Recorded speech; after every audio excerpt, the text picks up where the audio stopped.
오늘 우리에게 주시는 하나님의 말씀은 요한계시록 3장 7절에서 13절 말씀입니다.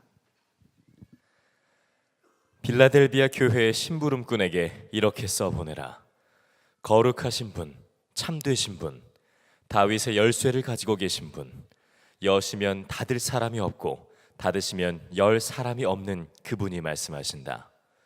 나는 내 행위를 안다. 보아라, 내가 내 앞에 문을 하나 열어뒀는데 아무도 그것을 닫을 수 없다. 내가 힘은 적으나 내 말을 지키며 내 이름을 모른다고 하지 않았다. 보아라, 내가 사탄의 무리에 속한 자들을 내 손에 맡기겠다. 그들은 스스로 유대 사람이라고 하지만 사실은 그렇지 않고 거짓말을 하는 자들이다. 보아라, 내가 그들이 와서 내 앞에 꿇어 엎드리게 하고 내가 너를 사랑하였다는 것을 알게 하겠다.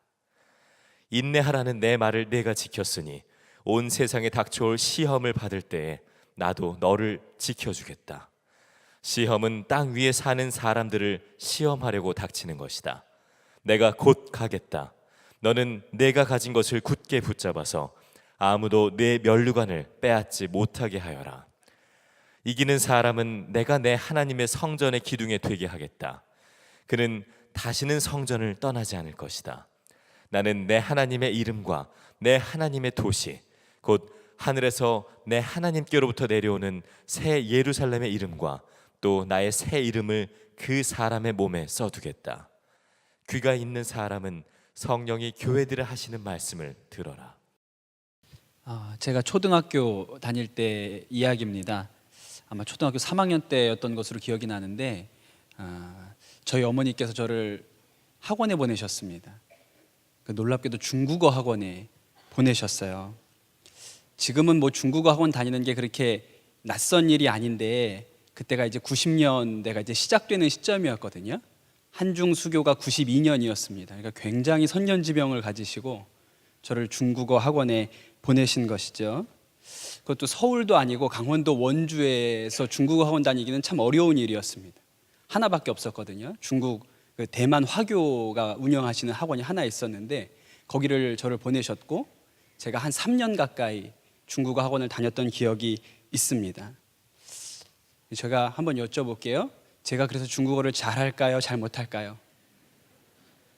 전혀 못합니다. 이해할 산스밖에 모르죠. 네, 조기 교육의 폐해의 산 증인이 저입니다. 어머니의 교육열이 굉장히 앞서가셨어요. 그런데 제가 중국어는 하나도 남은 게 없지만 중국어 학원을 다니면서 한 가지 남은 게 저에게 있습니다. 그것은 인내입니다. 요새 아이들 제가 교회학교 담당하면서 보면 요새 아이들이 하는 일은 다 금방 그만둡니다. 한 학원을 3년 가까이 다니는 친구들을 찾아보는 것은 정말 어려운 일이죠. 학원뿐만 아니라 학교도 쉽게 그만둡니다. 그럼 뭐 사실은 아이들만의 문제가 아니고 우리 어른들도 옛날에는 평생 직장이라고 했지만 요새는 그렇게 직장 생활하는 분들 안 계시죠? 뭔가 변화하고 바꾸는 일이 쉬워진 시대에 살고 있습니다. 그런데 여러분, 제가 그 어린 시절에 중국어를 배우지 못했지만 3년을 비가 오나 눈이 오나 다니면서 제 안에 싹 튼 것이 인내예요. 그럼 여러분, 우리 인생에 정말 중요한 것이 중국어일까요? 인내일까요? 오늘 인내에 대한 이야기를 좀 함께 나누면 좋겠습니다. 우리가 살고 있는 시대는 인내를 그렇게 귀한 미덕이라고 생각하지 않습니다. 모든 게 신속하게 변화되어야 하고 또 빨라야 하는 시대예요. 그래서 융통성이라든지 임기응변이라든지 이런 것들이 훨씬 더 값이 있고 가치 있게 느껴지는 시대를 우리가 살고 있습니다. 한국이 스마트폰을 아주 잘 만들죠. 그 까닭이 뭐냐고 물어보면 이렇게 이야기합니다. 한국 사람들처럼 핸드폰 바꾸기를 좋아하는 사람들이 많지 않다. 우리는 잘 바꾸는 것이 미덕인 때예요. 이러한 시대에 우리가 인내에 대해서 이야기하는 것은 좀 고리타분하기도 하고 옛 이야기처럼 들릴지도 모르겠습니다. 그러나 하나님께서는 그 인내를 굉장히 귀하게 보신다는 것을 우리가 알아야 합니다. 20세기 초에 그 노르웨이의 아문센과 영국의 스콧이라는 사람이 남극점 정복을 두고 경쟁을 했던 일이 있습니다. 결과는 아문센이 조금 빨랐습니다. 스콧은 그 대결에서 지기도 했지만 돌아오는 길에 결국은 목숨을 잃게 되지요. 나중에 한때 스콧의 부하로 있었던 어니스트 세클턴이라는 사람이 영국의 명예를 걸고 다시 한번 도전을 합니다. 이미 남극점의 정복은 아문센이 타이틀을 가지고 갔기 때문에 이 어니스트 세클턴은 남극을 횡단한다, 가로질러 건너간다라는 목표를 가지고 도전을 하죠. 그러나 결론부터 이야기하자면 이 세클턴의 탐험대는 남극 대륙에 발도 디디지 못합니다. 1913년 이 세클턴이 27명의 대원과 함께 배를 타고 남극으로 떠납니다. 그런데 이 배가 중간에 바닷물이 얼어붙어서 전혀 움직이지 못하고 꼼짝없이 갇히게 된 거예요.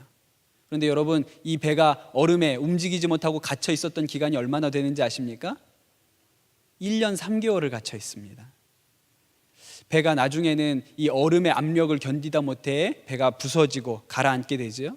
대원들이 배를 버리고 그 얼어있는 바다를 걸어서 간신히 무인도에 도착을 합니다. 그러나 아직 살아남았다고 보기는 이르죠. 아무도 이들이 살아있다는 것을 알지 못했으니까요. 그래서 이 세클턴이 2명의 대원을 데리고 그 작은 구명정을 타고 1000km가 떨어진 사우스 조지아라는 섬까지 항해를 합니다. 간신히 살아 도착을 했고 사람들에게 자신들이 살아있다는 것을 알려서 구조되게 되죠. 출발한 지 1년 반 만에 27명의 대원이 살아 돌아오게 됩니다. 여러분, 이 이야기에서 이 어니스트 세클턴의 탐험대가 얻은 것이 무엇이 있을까요? 그들이 이룬 것이 무엇이 있습니까? 아무것도 없어요. 남극점 정복은커녕 횡단은 시작도 해보지 못하고 끝난 것이죠. 그러니 그들이 얻은 업적은 없습니다. 그런데 그들이 살아서 영국에 돌아왔을 때 그들은 영국의 영웅이 되어 있었습니다. 그들의 이야기는 전설처럼 사람들에게 회자되고 있었어요. 사람들을 감동시킨 것은 그들의 업적이 아닙니다. 세클턴 팀이 보여준 최고의 가치는 인내였던 거예요. 아무것도 이룬 것이 없는데 1년 반 동안 끝까지 참고 살아서 돌아온 것, 그들이 참고 견뎠던 것을 사람들이 경이롭고 놀랍게 여겼던 것입니다. 사람들은 대부분 업적이나 성취, 힘, 능력 이런 것들에 관심이 있습니다. 그런 것들을 가치 있게 생각하지요. 그러나 여러분, 정말 가치 있는 것은 어쩌면 그런 것이 아닐지도 모른다는 생각이 듭니다. 때로는 투박해 보이고 무력해 보이기도 하지만, 아무것도 이룬 것이 없는 것처럼 보이기도 하지만, 정말 진주처럼 귀한 것이 인내라는 것입니다. 세클턴이 이 대원들과 남극 정복을 위해, 남극 횡단을 위해서 타고 갔던 배, 그 부서져 가라앉았던 배의 이름이 뭔지 아십니까? 인듀어런스였습니다. 배 이름이 인내였던 것이죠. 오늘 요한계시록에 우리가 읽은 빌라델비아 교회가 바로 이런 교회가 아닌가 싶습니다. 이 빌라델비아 교회는 요한계시록에 나오는 교회들 중에도 유난하게 칭찬받는 교회입니다. 오직 칭찬만 받은 교회이지요. 지금까지도 사람들이 이 빌라델비아라는 이름을 교회 이름으로 사용합니다. 여러분, 2000년이 지나도록 사람들에게 이렇게 사랑받는 교회는 흔하지 않습니다. 그런데 하나님께서 이 빌라델비아 교회에 하시는 말씀을 한번 들어보십시오. 8절에 보면, 나는 내 행위를 안다. 보아라, 내가 내 앞에 문을 하나 열어두었는데 아무도 그것을 닫을 수 없다. 그렇게 말씀하세요. 여러분, 빌라델비아 교회는 하나님께서 문을 열어놓으신 교회입니다. 무슨 문을 열어놓으셨을까요? 여러분, 교회에 열려있는 문은 하나입니다. 천국문이 열려있는 것이죠. 하나님께서 이 빌라델비아 교회는 천국문이 열려있는 교회라고 말씀하신 것이죠. 그 문을 열어두셨습니다. 그리고 그 문은 누구도 닫을 수 없다고 칭찬하신 교회예요. 그러니까 여러분, 이만한 교회가 또 있겠습니까? 하나님 앞에 이만한 칭찬을 받은 교회가 또 있을까요? 대단한 교회였던 것이죠. 그런데 이 빌라델비아 교회에 대한 설명으로 제가 눈에 띄는 것이 하나 있습니다. 8절 하반절에 보면, 내가 힘은 적으나 내 말을 지키며 내 이름을 모른다고 하지 않았다라고 기록을 합니다. 빌라델비아 교회에 대한 설명 중에 하나는 이 교회가 칭찬받는 교회인데 힘이 작았다는 것입니다. 여러분, 힘이 작았다는 말이 어떤 말일까요? 이 교회는 힘이 있는 유력자나 돈이 많은 사람들이, 교인들이 돈이 많았던 것도 아니고 또 교회의 교세가 컸던 것도 아니라는 말이겠죠. 우리가 볼 때는 그렇게 주목받을 만한 이유가 없었던 교회라는 말입니다. 요즘으로 치면 대형 교회가 아니었던 것이죠. 담임 목사님이 특별히 유명했던 교회도 아니었습니다. 어떤 분야에 특화되어 있어서 사람들이 그것만 얘기하면 그 교회라고 떠올릴 만한 교회도 아니었던 것입니다. 세상을 움직일 만한 유명인이 이 교회의 성도도 아니었어요. 교회가 재정적으로 풍족한 것도 아니었습니다. 그냥 우리가 볼 때는 수없이 많은 교회들 중에 하나의 교회에 불과할지도 모르지요. 그러나 하나님 보실 때 이 교회가 달랐다는 것입니다. 교세도 능력도 돈도 없었지만 하나님 보실 때 이 교회가 가진 아주 특별한 것 하나가 있었던 것입니다. 그것이 무엇이었을까요? 그것은 바로 인내였습니다. 10절 말씀이 그렇게 기록하죠. 인내하라는 내 말을 내가 지켰으니 온 세상에 닥칠 시험을 받을 때에 나도 너를 지켜주겠다. 여러분, 하나님께서 이 빌라델비아 교회를 볼 때 눈여겨보셨던 것은 그 교회가 지켰던 인내였던 것입니다. 여러분, 우리는 이 인내의 가치를 잘 알지 못합니다. 인내는 연약한 것이고 힘이 없는 것이고 그렇게 가치 없는 것이라고 생각하는 경우가 많아요. 그래서 여러분, 누가 인내를 좋아합니까? 인내를 좋아하는 사람이 세상에 어디 있겠어요? 능력이나 변화나 힘, 역사 이런 것은 우리가 원하지만 인내를 좋아하지는 않습니다. 그러나 여러분, 하나님의 관점은 다르다는 것을 우리가 말씀을 통하여 알아야 합니다. 하나님이 하시는 방식을 보세요. 엘리야가 갈멜산에서 바알 선지자, 아세라 선지자 850명과 대결을 펼칩니다. 아주 역사적인 사건이 일어나죠. 엘리야의 제단에 하늘로부터 불이 임하여 그 제단에 있던 제물들을 다 불태웠습니다. 정말 열광의 도가니였어요. 세상에 이런 이적과 이런 역사를 본 사람들이 또 있을까요? 백성들이 엘리야의 말대로 우상 숭배자들을 다 물리쳤습니다. 이것이 능력이고 이게 우리가 보기 원하는 역사입니다. 한순간에 어떤 것들이 뒤집어지기를 원하죠. 우리도 이렇게 짜릿한 승리의 감격을 원합니다. 그런데 참 이상한 것은 이 놀라운 역사 뒤에 엘리야가 무너졌다는 것입니다. 왜 그랬을까요? 이렇게 엄청난 일이 일어났는데, 하늘에서 불이 떨어졌는데도 불구하고 여전히 이세벨은 기세가 등등했습니다. 세상은 바뀌지 않았어요.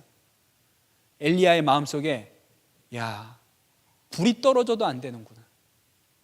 어떻게 바꿀 수 있단 말인가? 하늘에서 불이 임했음에도 불구하고 바꿀 수 없다면 방법이 뭐가 있나? 그 안에 절망이 찾아왔던 것이죠. 여러분, 엘리야에게는 기가 막히는 능력의 역사가 있었습니다. 그런데 여러분, 엘리야에게 부족한 것이 있었어요. 하나님께서 그 부족한 것을 채우시기 위해서 엘리야를 데리고 광야를 지나 호렙산까지 여행을 하십니다. 그리고 호렙산에서 하나님께서 엘리야를 만나 주시죠. 그때 하나님께서 이 엘리야에게 뭘 가르쳐 주셨을까요? 저는 인내라고 생각합니다. 아직 이 땅에 무릎 꿇지 않은 자 7,000명이 남아있다. 내가 이 땅을 포기하지 않았다. 너도 포기하지 말아라. 기다려라. 엘리야가 승천하고도 한참 뒤에야 아합의 집안이 멸망당하게 됩니다. 엘리야가 이 땅에 있을 때는 아합의 가문이 멸망당하는 것을 보지 못했어요. 여러분, 하나님께서 엘리야에게 인내를 가르쳐주고 싶으셨던 것과 같이 이 시대를 살아가는 우리에게도 인내를 가르쳐주기를 원하십니다. 그것을 귀하게 여기세요. 연변과기대 설립자이신 김진경 총장님 책에 나오는 이야기입니다. 저도 매년 우리 교회 청소년들과 함께 중국에 가서 북한이 바라보이는 곳에 가서 통일을 위해서 기도하고 하는 일을 매년 하고 있는데, 갈 때마다 연변과학기술대학을 방문합니다. 한국인으로서 중국에 그렇게 대학을 세워서 그렇게 엄청난 학교, 좋은 학교, 손에 꼽히고 사람들에게 칭찬받는 학교를 일궈냈다는 것은 정말 대단한 업적이지요. 지금 좀 많이 어려워지기는 했지만 이 연변과기대의 성공을 보고 북한에서도 대학 설립을 요청해서 평양에도 과학기술대학이 열려서 지금도 학사과정을 하고 있습니다. 정말 이 김진경 총장님이 이루신 일이 정말 엄청난 업적, 엄청난 일, 정말 사람이 해냈다고 보기에 어려운 엄청난 일이라는 걸 저도 해마다 갈 때마다 보고 옵니다. 그런데 여러분, 이 모든 것은 우리 눈앞에 보이는 업적인 것이죠. 우리는 그런 것을 눈으로 봅니다. 그러나 하나님께서 눈여겨보시는 것은 다르다는 생각이 들어요. 이 연변과학기술대학이 1991년에 중국 정부로부터 학교 인가를 받습니다. 설립 허가를 받았다고 합니다. 그런데 이 김진경 박사님이 이 설립 허가를 받기까지 기다렸던 시간이 6년 정도 된다고 합니다. 6년 동안 김진경 박사님이 북경에 있으면서 이 대학을 세울 연길까지 다녀간 횟수가 100회가 넘는다 그래요. 당시에는 연길까지 가는 비행기가 없어서 기차를 타고 연길에 갔는데 베이징에서 연길까지 편도로 56시간 걸렸다고 합니다. 가는 데만 56시간, 또 돌아오는데 56시간. 이 길을 100번이 넘게 왔다 갔다 했던 거예요. 그 오랜 시간의 기다림을 박사님이 이렇게 얘기합니다. 가장 어려웠던 것은 욕심을 극복하는 것도 좋은 평판을 단념하는 것도 아니었습니다. 그것은 오히려 쉬웠습니다. 어려웠던 것은 인내였습니다. 인간이 가장 극복하기 어려운 힘이 바로 인내에 대한 시련인 것 같습니다. 무엇이든지 기다리지 않으면 안 되었습니다. 정말 오래 기다렸습니다. 참기 어려운 긴 시간이었습니다. 여러분, 하나님께서 무엇을 보실까요? 힘입니까? 능력입니까? 아니면 그가 이룬 업적입니까? 아닙니다. 여러분, 열매는 하나님이 주시는 것이죠. 하나님이 보시는 것은 그 오랜 시간 수없이 기차를 타고 다니면서 포기하지 않고 견뎠던 한 사람의 인내였던 것이죠. 하나님께서 그것을 값있다고 생각하신 것이었습니다. 그것을 귀하게 여기셨어요. 불의 전차로 잘 알려진 에릭 리들 여러분 알고 계실 겁니다. 우리가 알고 있는 이야기는 이런 것입니다. 1924년 파리올림픽에 에릭 리들이 단거리 육상 선수로 영국 대표로 출전을 합니다. 금메달이 예상되었던 선수였는데 자신의 주종목이었던 100m 경기가 주일에 열린다는 이유로 경기를 포기합니다. 이 때문에 그가 엄청난 비난을 받게 되죠. 그 후에 기회가 주어져서 자신의 주종목이 아닌 400m 대회에 나갔는데 그 400m 대회에서 세계 최고 신기록으로 금메달을 따게 됩니다. 그리고 그가 인터뷰할 때 200m는 제 힘으로 달렸고 나머지 200m는 주님께서 달리셨습니다. 그렇게 인터뷰했다고 알려져 있죠. 우리가 에릭 리들에게 있어서 기억하는 시기는 바로 이때입니다. 그가 하나님의 사람으로서 그의 신앙의 절개를 지키고 400m 올림픽에서 금메달을 딴 이 순간을 우리는 기억합니다. 그리고 이 이야기가 영화로도 만들어져 있는 것이죠. 그러나 여러분, 하나님 편에서는 언제를 기억하실까요? 하나님 편에서도 물론 이 금메달은 자랑스러운 것입니다. 그러나 하나님께서 이 에릭 리들의 인생에서 눈여겨보시는 때는 그때가 아니라 그 다음입니다.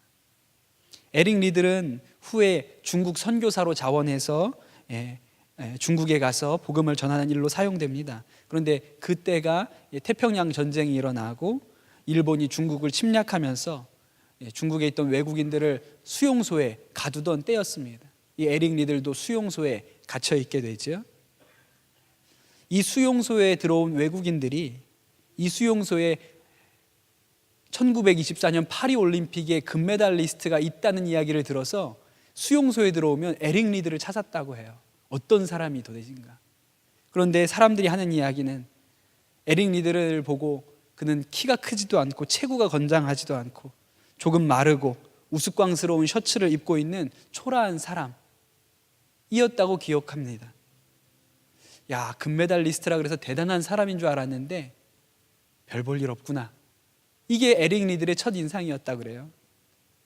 그러나 얼마 지나지 않아서 그들이 에릭 리들이라는 사람을 다시 보았다고 합니다. 이 에릭 리들을 옆에서 지켜보았던 한 사업가가 이런 얘기를 해요. 에릭은 수용소에 거주하던 사람들이 모두 함께 해야 하는 일을 혼자 도맡아 하곤 했습니다. 물을 길어 나르고 오물을 퍼내고 건물 주변을 청소했습니다. 저녁에는 피곤한 몸으로 아이들을 지도했습니다. 저도 들은 이야기인데 에릭은 수용소의 아이들의 하키 장비를 수리하는데 필요한 물건을 사기 위해서 그가 에딘버러 대학 졸업할 때 기념으로 받은 금시계를 암시장에 팔았다고 합니다. 여러분, 이 에릭 리들은 결국 수용소에서 죽습니다. 일본이 망하고 그들이 자유를 얻는 것을 보지 못하죠. 그가 사경을 헤매면서 병들어 죽게 되는데 사경을 헤매면서 마지막으로 했던 말이 뭔지 아십니까? 완전한 순종. 완전한 순종. 한마디를 하고 그가 세상을 떠납니다. 여러분, 하나님께서 무엇을 기억하실까요? 에릭 리들의 금메달입니까? 아니면 에릭 리들이 수용소에서 보여줬던 그의 인내입니까? 하나님은 아마도 그 인내의 금메달을 걸어주실 것입니다. 여러분, 어떨 때 이 인내라는 것은 대단히 무력해 보입니다.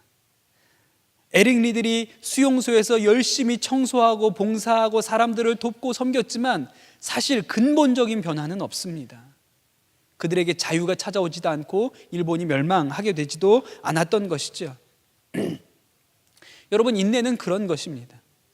인내한다고 상황이 달라지는 것이 아닙니다. 상황이 달라지지 않기 때문에 인내가 필요한 것이죠.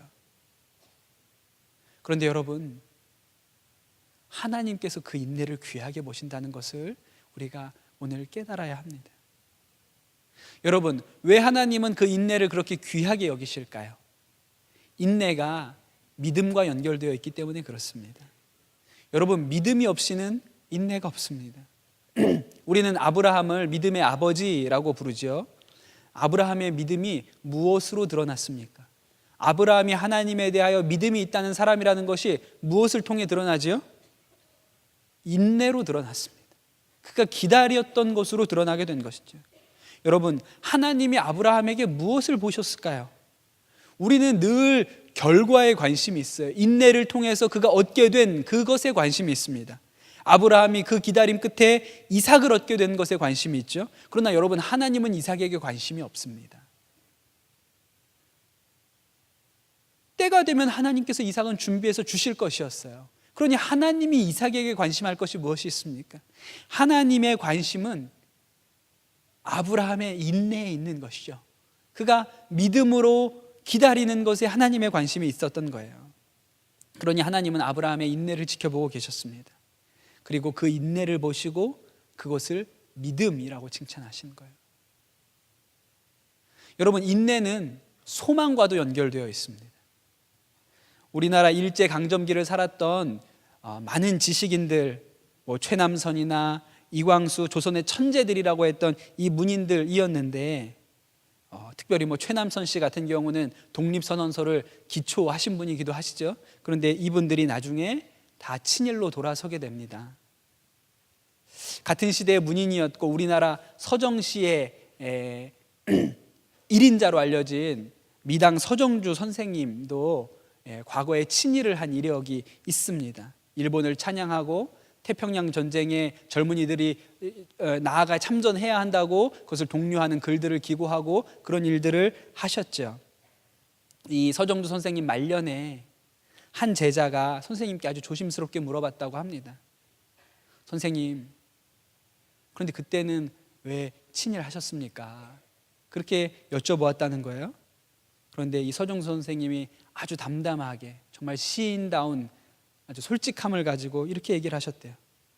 나는 일본이 그렇게 빨리 망할 줄은 몰랐지. 그때는 한 200년은 갈 것처럼 보였어. 그렇게 얘기하셨다는 거예요.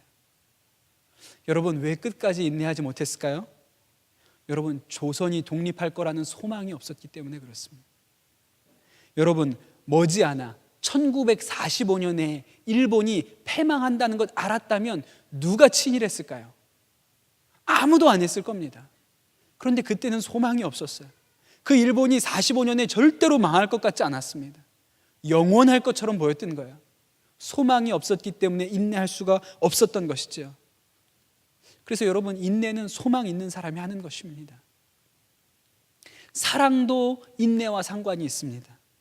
여러분, 이 시대는 많은 사람들이 사랑이 감정이라고 생각합니다.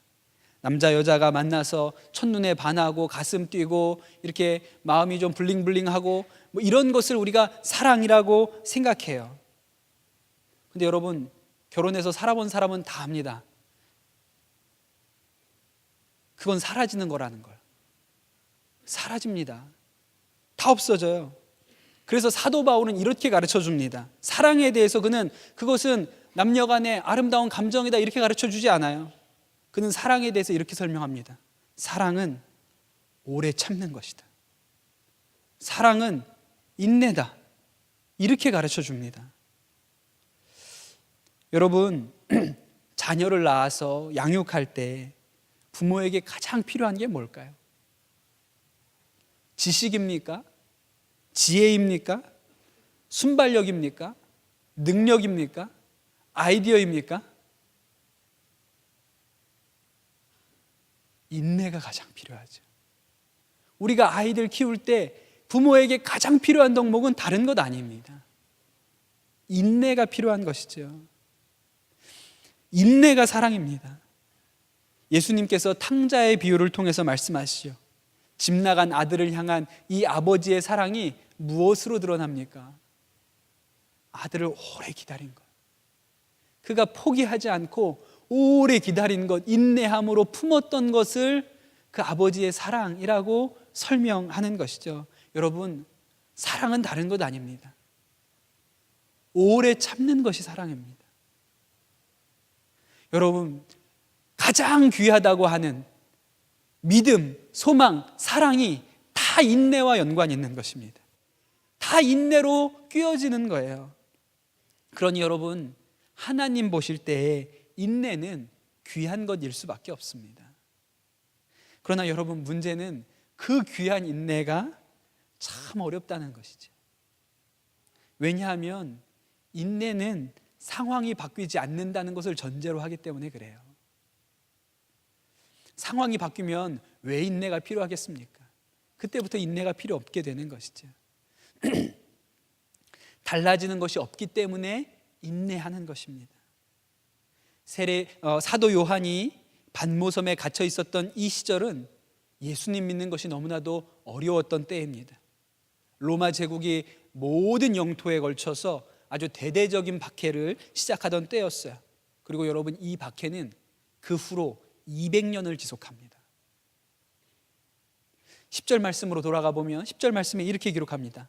인내하라는 내 말을 내가 지켰으니 온 세상에 닥쳐올 시험을 받을 때에 나도 너를 지켜주겠다. 시험은 땅 위에 사는 사람을 시험하려고 닥치는 것이다. 인내를 지킨 빌라델비아 교회에게 예수님은 시험을 면하게 해주겠다고 얘기하지 않습니다. 온 세상이 시험을 받을 때 빌라델비아 교회 또한 또 시험을 받을 것인데, 하나님은 그 시험을 통과할 수 있는 더 큰 인내를 주겠다고 약속하시죠. 시험을 면하게 해주겠다고 말씀하시지 않습니다. 더 큰 인내를 그들에게 힘으로 주겠다고 하시는 것입니다. 여러분, 우리에게 인내가 어려운 것은 우리가 늘 인내의 결과에 관심을 두고 있기 때문에 그렇습니다. 그렇게 인내했더니 남편이 달라졌다. 그렇게 인내했더니 우리 자녀가 바뀌었다. 참 어려웠는데 열심히 견디다 보니 이제는 정말 먹고 살만해졌다. 그런 것이죠. 그런데 여러분, 결과만 바라보면 인내는 참 하기 어렵습니다. 왜냐하면 바뀌지 않으니까 인내를 하는 거거든요. 낙심이 찾아오죠. 결과를 받아보고 인내하면 낙심이 찾아옵니다. 변하겠지 했는데 안 변하니까 낙심이 와요. 근데 여러분, 오늘 말씀을 통해서 우리가 알아야 하는 것이 있습니다. 인내는 그 자체로 상급이라는 거예요. 인내는 그 자체로 상급입니다.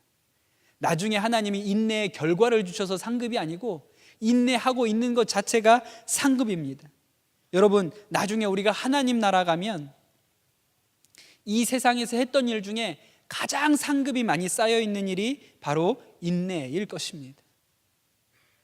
저는 오늘 말씀의 마지막 부분, 그 인내의 결과가 무엇인지 그것이 참 은혜가 되었습니다. 12절에 이기는 사람은 내가 내 하나님의 성전에 기둥이 되게 하겠다. 그는 다시는 성전을 떠나지 않을 것이다. 나는 내 하나님의 이름과 내 하나님의 도시 곧 하늘에서 내 하나님께로부터 내려오는 새 예루살렘의 이름과 또 나의 새 이름을 그의 몸에 써두겠다. 오늘 예배 오신 우리 성도님들 중에 혹시 인내의 긴 터널을 지나고 있는 분들이 계십니까? 요한의 시대에 박해가 있었던 것처럼 그런 박해는 아니지만 우리가 우리의 믿음을 지키기 위해서, 여러분 누군가의 영혼을 살리기 위해서, 여러분의 가정을 지키기 위해서 깊은 인내의 터널을 지나고 있는 분들이 계시다면 여러분, 우리는 단지 견디고 있는 것이 아닙니다. 우리는 상을 쌓고 있는 거예요. 우리는 지금 성전의 기둥이 되어가고 있는 것입니다. 우리는 지금 우리 몸에 하나님의 이름을 새기고 있는 거예요. 새 예루살렘의 이름, 하나님의 새 이름, 예수 그리스도의 새 이름을 우리 몸에 새기고 있는 것이라고 오늘 말씀은 우리에게 알려주고 있습니다. 사랑하는 성도 여러분, 인내는 힘이 약해도 할 수 있는 것입니다.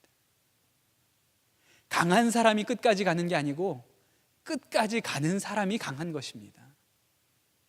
그래서 인내하는 사람이 강한 것이고 인내하는 자가 이기는 자입니다. 여러분, 오늘 이 예배를 통해, 이 말씀을 통해서 여러분에게 그런 인내의 믿음이 더하시게 되기를 예수 그리스도의 이름으로 축복합니다. 이 시간 같이 기도하도록 하겠습니다. 하나님, 우리가 깊은 인내의 터널을 지나가고 있습니다. 주님, 우리가 이 일을 하나님의 믿음으로 돌파해 나가는 힘이 우리 가운데 있게 하여 주시옵소서. 우리의 인내를 더하여 주시옵소서.